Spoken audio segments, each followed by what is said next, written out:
Vamos respirar bem profundamente.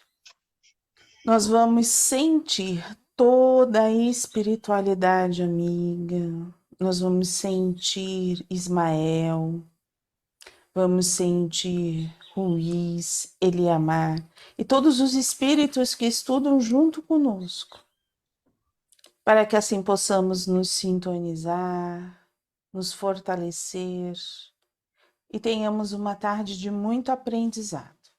Graças a Deus, graças a Jesus. A Guerra do Paraguai. Nessa primeira página, alguma coisa? Sim.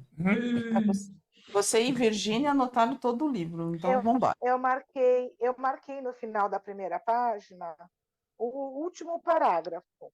Mas tem coisas antes. Eu marquei o segundo aqui. Então Tem vai. coisas antes. Também o segundo, também.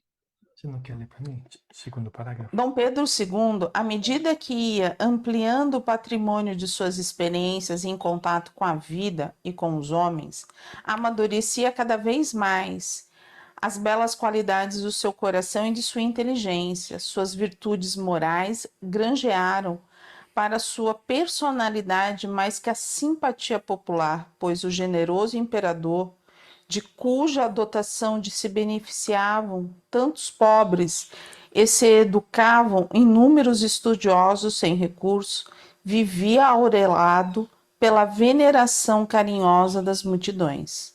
Dado à arte e à filosofia, sua notoriedade nesse sentido alcançou os próprios ambientes da cultura europeia, onde seu nome se impunha à admiração de todos os pensadores do século.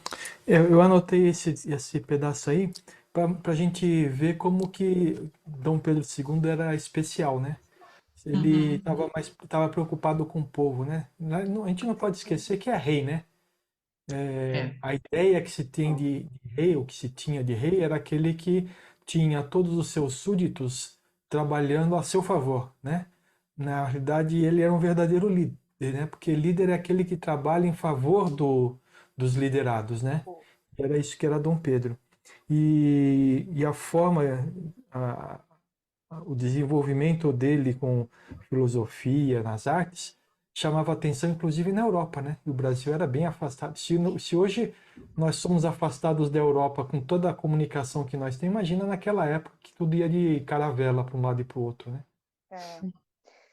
Então, aí vem o parágrafo que eu marquei, porque justamente isso que o Sérgio falou veio de conta que eu achei interessante, que ele não se prendia às leis, ele fazia o que ele tinha que fazer em detrimento do povo, ele fazia aquilo que ele achava que tinha feito, não se prendia às regras.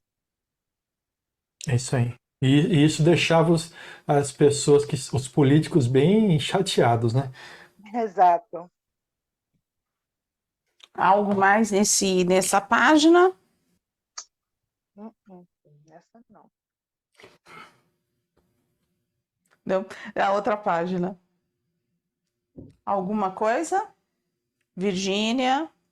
Antes de terminar essa folha, tá? No mundo invisível, as falanges de Ismael não se descuravam da pátria do Evangelho, enviando para a administração do segundo reinado os elevados espíritos que seriam colaboradores do grande imperador na solução dos relevantes problemas da abolição, da economia e da liberdade. Então, ele estava sempre sendo assessorado, então, pelo mundo invisível, né, para concretizar esse ideal aí da abolição, da liberdade, da economia, né? Ou seja, a pátria progredir, no caso, né? Nesses Porque três. não dá, né? Não dá para progredir se não tiver espíritos aqui para ajudar.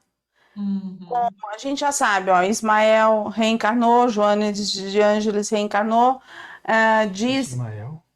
Ismael não, como é que é? Emmanuel. Emmanuel reencarnou. Como que a Joana de Ângeles reencarnou.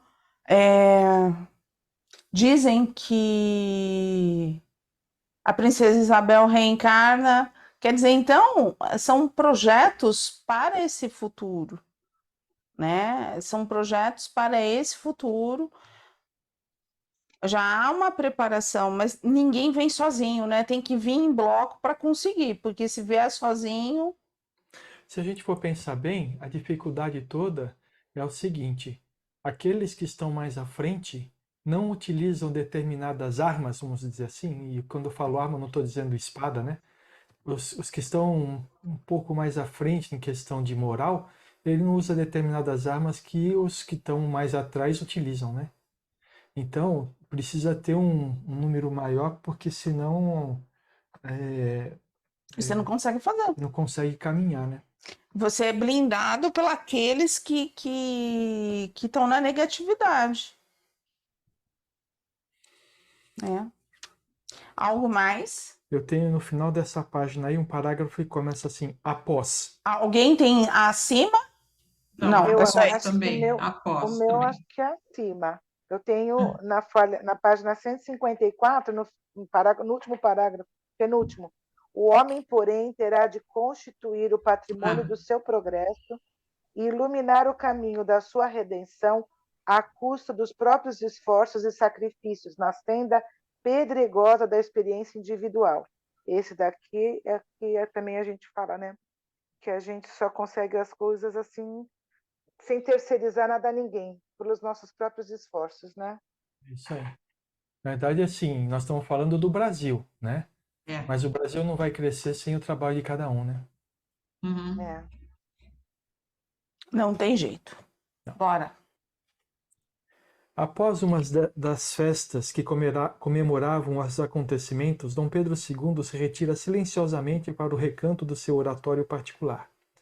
Com o espírito em prece, contempla o crucificado, cuja imagem parece fitá-lo, cheia de piedade e doçura.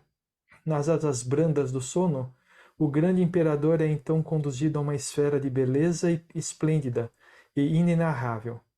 Parece-lhe conhecer as disposições particulares daquele sítio de doces encantamentos.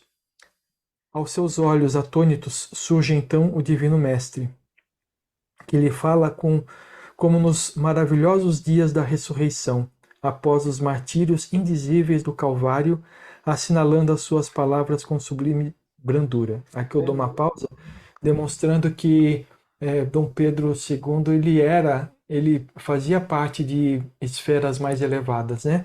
E Uhum. imagina só você no seu sono ter Jesus vindo falar com você. Nossa, Coisa que coisa. linda. Aí continua. Pedro, guarda a tua. Isso é Jesus falando, né? É. Pedro, guarda a tua espada na bainha, pois quem com ferro fere, com ferro será ferido. A tua indecisão e a tua incerteza lançaram a pátria do Evangelho numa sinistra aventura. As nações, como os indivíduos, têm a sua missão determinada, e não é justo sejam coagidas no terreno das suas liberdades. Você vê que interessante? Ele falou aqui o seguinte, que não é somente os indivíduos que têm Os homens. livre-arbítrio. As comunidades, vamos dizer assim, as comunidades também têm o seu livre-arbítrio, né? E ninguém pode ser coagido a nada, porque todos têm que fazer as suas escolhas e o crescimento da comunidade tem que ser, precisa ser, não tem que ser, né? Precisa ser baseado no crescimento dos seus indivíduos e não um crescimento imposto de fora, né? Porque tudo que é imposto de fora, a pessoa vai fazer na revolta. Não vai fazer naquela vontade. Eu não quero o crescimento. É. Eu estou sendo imposto. Então, vem nessa. Tem que fazer, né? O chefe mandou, Na realidade, você cerceia o livre-arbítrio, né? mas não é assim, né? O chefe mandou, tem que fazer, né? Fazer. Como tem aquele dado que diz, né? Manda quem pode e obedece quem tem juízo. Alguém mais Né? gostaria. Eu tenho continuação. Ah, então vai. O lamentável precedente da invasão efetuada pelo Brasil no Uruguai terá dolorosa repercussão para a sua vida política. Não descanses sobre os louros da vitória, porque o céu está cheio de nuvens e deve fortificar o coração para as tempestades amargas que hão de vir. auxiliarei a tua ação através dos mensageiros de Ismael, que se conservam vigilantes no desenvolvimento dos trabalhos sob a tua responsabilidade e no país do cruzeiro, mas que as tristes provações gerais, em perspectiva, sejam guardadas como lição inesquecível e como roteiro de experiência proveitosa para as tuas atividades no trono.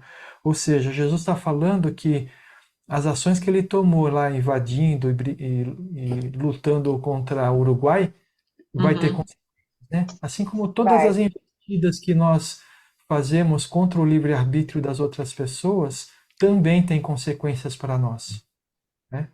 Às vezes a gente acha que não, mas vai ter, né? A gente responde por isso. E na realidade, se a gente for olhar para a nossa vida, nós estamos respondendo por isso. Toda vez que a gente é contrariado, toda vez que a gente é frustrado em alguma coisa que a gente está fazendo ou vai fazer, significa o retorno de alguma coisa que a gente impôs a alguém em determinado momento das nossas vidas, né? Por isso que o Veludo fala que ninguém é vítima. Ninguém é vítima. Quando ele vai numa live e diz assim, ninguém é vítima, ninguém é pobre, coitado, né? E aí você fica assim, ai, Veludo, é a verdade. E é por isso que quando alguém impõe em nós alguma coisa que nos traz desgosto, que nos traz tristeza, que coloca a gente numa situação de se sentir vítima, o que a gente precisa fazer primeiramente é vibrar por essa pessoa. Porque senão ela vai passar pelo mesmo que a gente está passando agora. Porque ela está impondo a gente alguma coisa que não é boa. Não sei se eu consegui ser claro. Vocês entenderam o que eu quis dizer? Tem gente aí que ficou com cara de paisagem. Tá todo mundo. Travou todo mundo fica assim, ó. Travado. E é uma coisa muito difícil da gente fazer, né? Geralmente, quando alguém faz alguma coisa pra gente que a gente não gosta, a primeira coisa que a gente faz, se não fisicamente, é no pensamento, é rogar uma praga para a pessoa. Brincadeira, a gente não roga mais praga, mas a primeira coisa que a gente faz é ter pensamentos ruins, né? E demora um certo tempo para a gente compreender que faz parte daquilo que a gente precisa passar, né? Ou por essa ou pela outra vida. Alguma coisa mais? Não, Eu só fiz uma marcação aqui embaixo em relação na folha 157, vocês estão no PDF, mas no último parágrafo dessa folha, nunca mais o Brasil praticou uma intervenção indevida. Ainda Tem antes. Tem Ah, antes. Não vai. eu gastei toda a tinta do meu marcador Vê se a aqui. Virgínia tem. Não vai. Tem alguma coisa, Não, Virginia? eu marquei também aqui, depois desse sono, na intimidade do oratório, preparado pelas forças invisíveis, né? Ele se recolheu ao leito cheio de angústia e ansiosa expectativa. Os anos não tardaram a confirmar as advertências do Senhor, que é a luz misericordiosa do mundo. 1865, quando o Brasil procurava interferir novamente nos negócios do Uruguai, impondo a sua vontade em Montevidéu, o Paraguai se sentiu ameaçado na sua segurança e se declarou contra o Brasil, ferindo-se então a guerra que durou 5 longos anos de martírios e derrames de sangue fraterno. É isso aí. Foi esse aí que eu tinha marcado também. Jesus avisou no sonho para ele, né, que teria consequências. Teria consequências, isso aí. E acho que assim, para a pessoa que governa, a pior coisa é ver seu povo sendo morto ou tendo que matar, né? Porque são vidas, né? São vidas. Sim.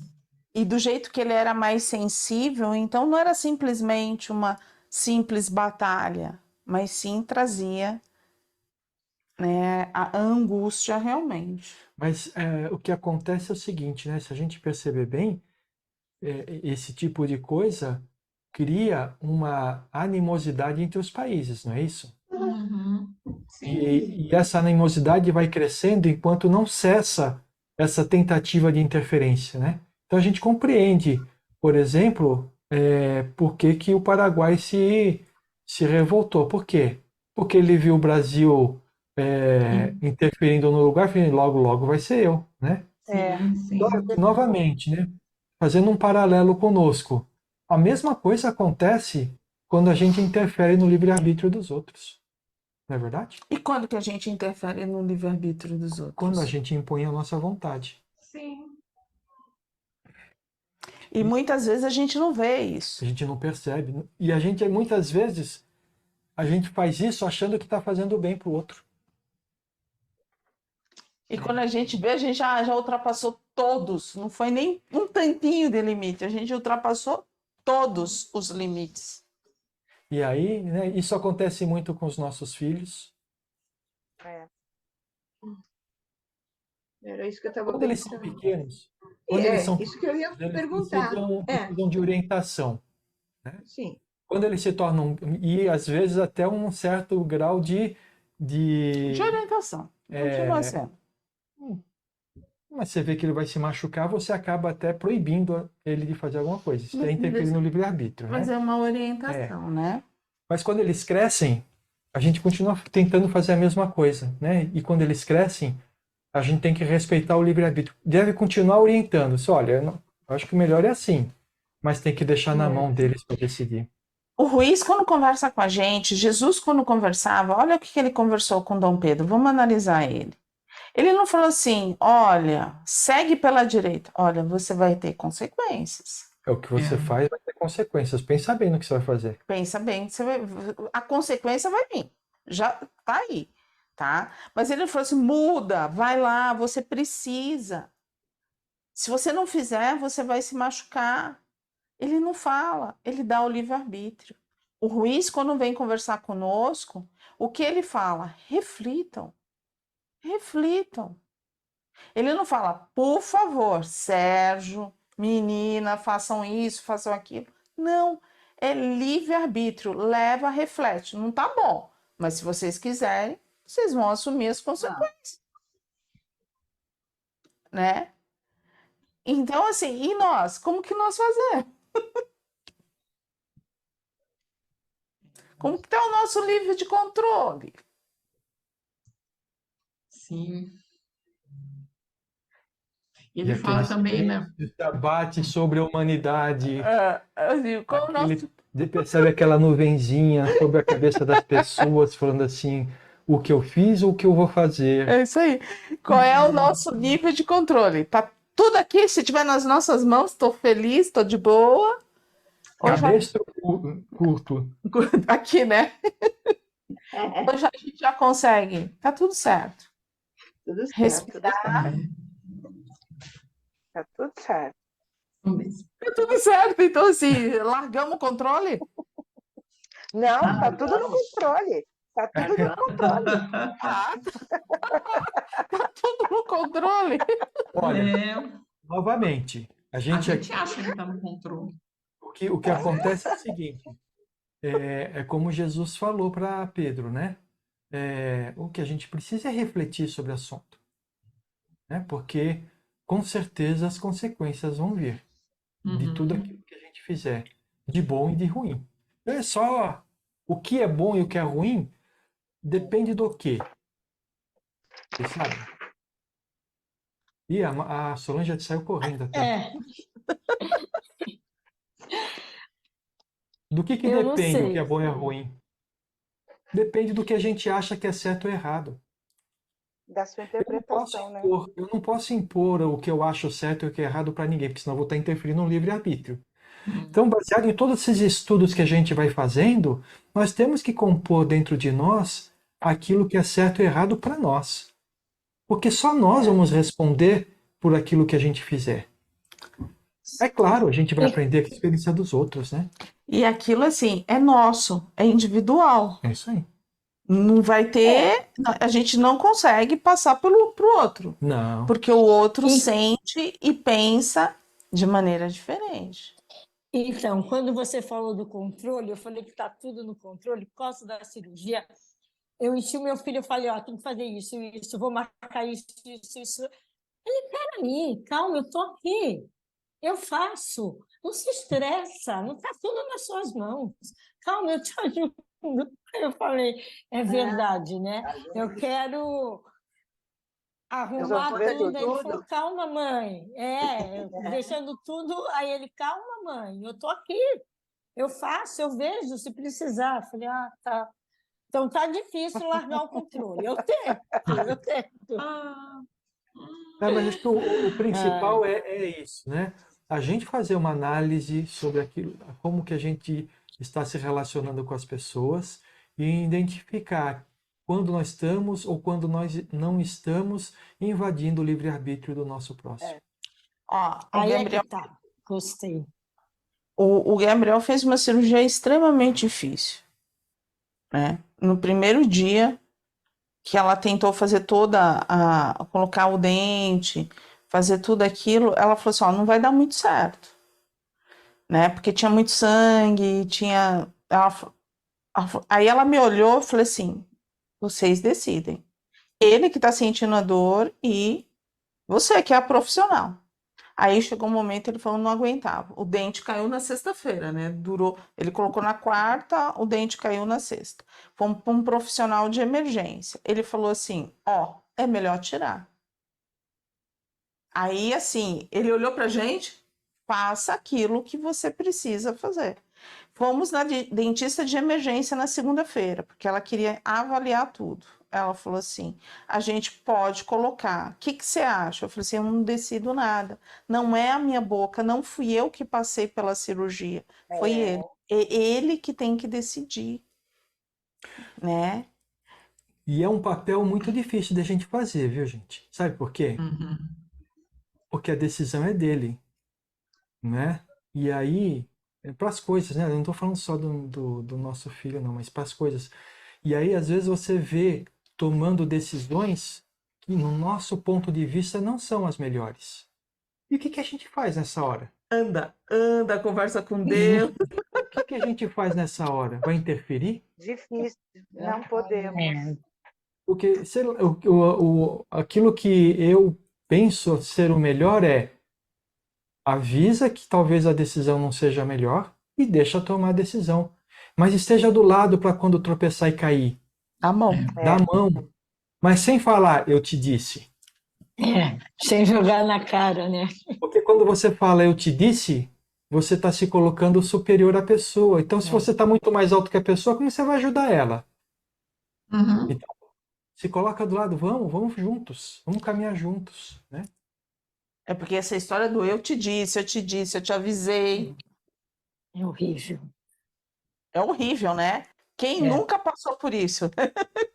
Escutar essa ladainha e você fala, tá, você não vai fazer outra. Teu ego não vai te permitir fazer isso novamente. Ela vai falar tudo de novo. Eu já sei, de cor salteada essa ladainha, eu vou ficar quieta. Agora vamos utilizar um pouco de empatia. Se coloca no lugar da pessoa que caiu, sabendo que você falou que aquilo não ia dar certo, tá bom? E aí quando você se aproxima, ela vai falar, eu te disse. Você estende a mão e fala assim, vamos caminhar junto. Eu te ajudo a sair dessa. O que que você está fazendo? Você está aproximando ou está afastando a pessoa? Se você tem coloca-se no lugar, né? Você tá aproximando. Da próxima vez que você for falar, a pessoa vai escutar um pouco mais o que você está falando para poder. Vai ter um pouco mais de peso na decisão dela. Por Vai quê? pensar um pouco mais. Porque não é castração. É simplesmente troca de experiência. O que a gente faz aqui, né? E assim, às vezes não vai nem falar nada, é só puxar e dar um abraço, dar um aperto de mão, um sorriso, que a pessoa vai entender.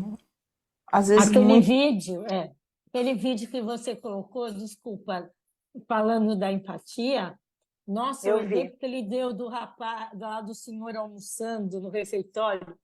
Ai, e a gente julga. Como a gente julga? Eu falei, meu pai do céu, quanta coisa errada eu faço, ai, não me ajuda, porque a gente julga. E é legal a forma como ele coloca, porque a gente vai Sim. ficando com raiva do cara que não se junta com todo mundo, né? E no final das contas você se sente da mesma forma que se sentiu todo mundo no salão, né? Você Doando pergunta, do peixe. Né? E ele agradecendo, eu falei, meu Deus, que soco no meu peito. Meu Deus. É Por isso que eu coloquei. interessantíssimo. Eu fui para São Adorei, Paulo, adorei. eu falei assim, eu fui para São Paulo escutando, né? E aí eu falei assim, eu vou colocar no grupo, porque são coisas que, assim, esse Você não fator da imagina. empatia é o que falta pra gente. Falta. O que tá faltando no mundo, né? Esse olhar de empatia, da gente estar ali, da gente entender que ninguém tá torto porque quer tá torto, é porque uma dor existe ali. Ninguém tá torto. A gente que enxerga torto. É verdade. A gente, com o nosso olhar, tá torto. O que que é certo para você? A Damares só vai colocando coraçõezinhos. É, o que que é certo? O que que sabe? E aí a gente começa, aí você fala, ai, vocês vão divagando. Não, gente, mas é verdade. No meu prisma, no meu olhar tá torto, mas no olhar dele, não, ele tava fazendo o melhor. Mas isso é inspirado naquilo que Dom Pedro está fazendo. Sim. Dom Pedro também está fazendo o que acha melhor. E recebeu um aviso. Falou assim, olha, presta bem atenção no que você está fazendo, porque isso pode gerar para você coisas no futuro. Você tá fazendo para melhor para quem? É isso Para aí. sua terra. Mas Isso. a sua terra não é única, existem outra terra que também está Existe outro modo de pensar, outras culturas, outros modos de ser, e a gente tem que respeitar isso, né? Sim. E aí a gente volta para as mesmas bases de respeito, de aceitação, de fraternidade, de amor. De humildade, né? Às vezes. Humildade. Verdade. A gente volta para o mesmo lugar. Aí você fala assim, o Ruiz fala uma coisa, né? O Sérgio teve um tempo que colocou: o amor é a solução. Ele fala o tempo inteiro: o amor é a solução. Onde tiver o amor, a solução vem. Agora, se tiver a mão pesada, não há solução.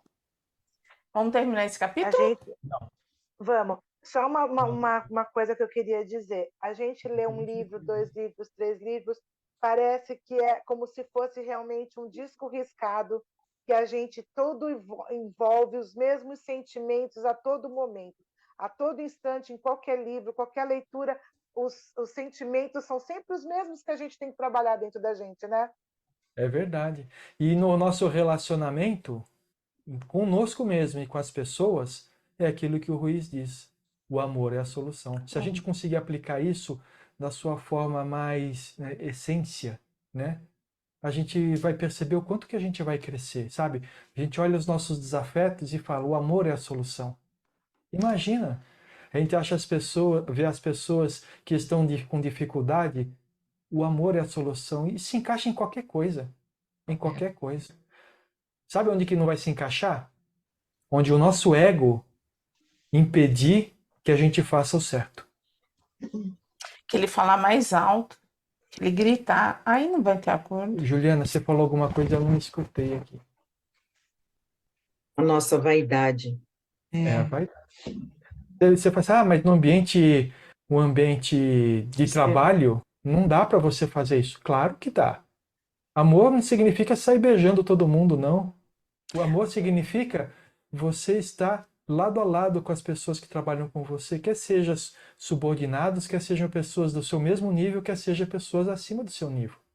No mesmo lado, entender, compreender, trabalhar junto, né? O que é uma pessoa subordinada? Se todos nós somos iguais, ela só está fazendo um serviço, te ajudando a fazer um serviço que você, naquele período, não está conseguindo fazer.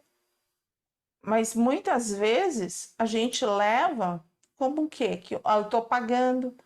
Uma das coisas que eu via muito quando eu ia levar os meus filhos na escola particular é essa diferença que tinha com as mães. Eu estou pagando, então eu exijo da escola isso. Não, na minha opinião, não. A escola está me dando algo. Está me dando um serviço. Está me dando um serviço. E eu, como mãe, eu preciso orientar. Então eu falava, não tem acordo. O professor é que comanda. Se ele falar, tá tudo certo. Eu vou no professor e não em você. E aí, o que que acontece hoje muitas vezes? Eu estou pagando, eu não quero isso, eu não quero aquilo. Então, enquanto a gente não tiver esse fator do serviço muito bem trabalhado dentro de nós, que é uma troca, né? É que nem as nossas secretárias do lar, é uma troca. Não quero fazer faxina, não quero fazer nada. Ela vem e trabalha, mas ela é aquela que nos ajuda. Porque se a gente não tiver ela, somos nós que temos que fazer. Então é uma troca, né? Se a gente, eu tenho essa visão, sabe, de Eu que também. não a gente não paga, tá? O dinheiro sai, mas é uma troca. Se eu não quero fazer, eu vou dar um jeito. Eu não vou conseguir educar meu filho dentro de casa em relação às matérias que ele precisa. Então eu preciso de um serviço. Ou utilizo do Estado, ou então utilizo particular. Aí é o que eu quero. Mas são seres humanos que estão ali dando alguma Melhor. coisa. Entendeu? É assim que eu vejo. Ganhei um coraçãozinho da Damares, tá vendo? Vamos parar aqui, amor. Vamos parar aqui, tá bom. Já são 6:01 e ainda tenho dois parágrafos que eu anotei até o final do negócio. Nós paramos então no o Paraguai, como os outros países vizinhos, vivia reduzida a condições. Bom, Então, e depois vamos ler o próximo na terça-feira. A gente termina esse e o movimento abolicionista.